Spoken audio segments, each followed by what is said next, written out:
समस्तीपुर जिले के मुसरीघरारी थाना क्षेत्र में जहरीली शराब पीने से एक व्यक्ति की मौत और एक युवक के आंख की रोशनी कम होने का मामला सामने आया है। बिहार में शराबबंदी को लागू हुए सालों बीत चुके हैं, लेकिन जमीनी सच्चाई कुछ और है। अवैध शराब का धंधा आज भी जारी है और इसकी कीमत आम लोग अपनी जान देकर चुका रहे हैं। समस्तीपुर में फिर से एक बार जहरीली शराब पीने से मौत का मामला सामने आया है। साल 2025 में पश्चिम चंपारण में जहरीली शराब पीने से 7 लोगों की मौत हुई थी।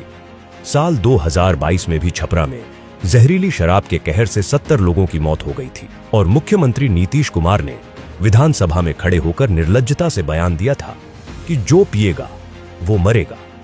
हम लोग तो बार बार कह रहे हैं कि पिएगा तो मरेगा। अगर शराब पीने से अगर शराब पिया मर गया, उसको हम लोग मदद करेंगे, सवाल ही पैदा नहीं होता है। यहाँ शराबबंदी लागू उन्होंने किया है। शराब, जहरीली शराब से लोग पीकर मरते हैं। भाई साहब अपने पॉकेट में हाथ डाल के विधानसभा में खड़ा होकर कह रहे हैं जो पिएगा वो मरेगा। बताइए, आप राज्य के मुखिया हैं। अगर किसी ने अपनी गलती की, उसकी कुछ दुखद मृत्यु हो गई, तो राज्य के मुखिया होने के नाते आपको सांत्वना देनी चाहिए, आपको अच्छी बात कहनी चाहिए, उसकी मदद करनी चाहिए। आप हंस रहे हैं कि जो पिएगा वो मरेगा। 2025 में जारी हुए सरकारी आंकड़ों के अनुसार बिहार में जहरीली शराब से लगभग अब तक 190 लोगों की मौत हो चुकी है और इन मौतों का जिम्मेदार नीतीश कुमार की हठधर्मिता और उनकी फर्जी शराबबंदी है।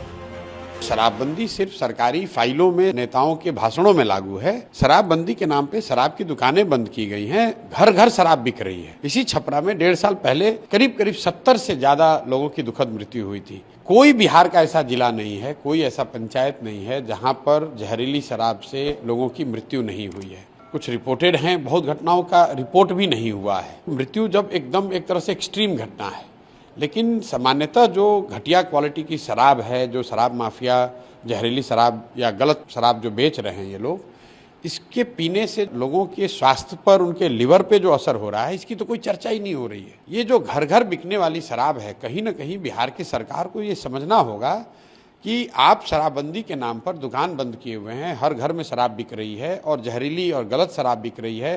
10 रुपए की शराब 100 रुपए में बिक रहा है और ये सारा कुछ का फायदा किसको हो रहा है? फायदा यहाँ के भ्रष्ट अधिकारियों को हो रहा है, यहाँ के भ्रष्ट नेताओं को हो रहा है और जो बहुत बड़े पैमाने पर शराब माफिया है यहाँ पर, जो इस शराब के धंधे से 15 से 20 हजार करोड़ रुपया कमा रहा है।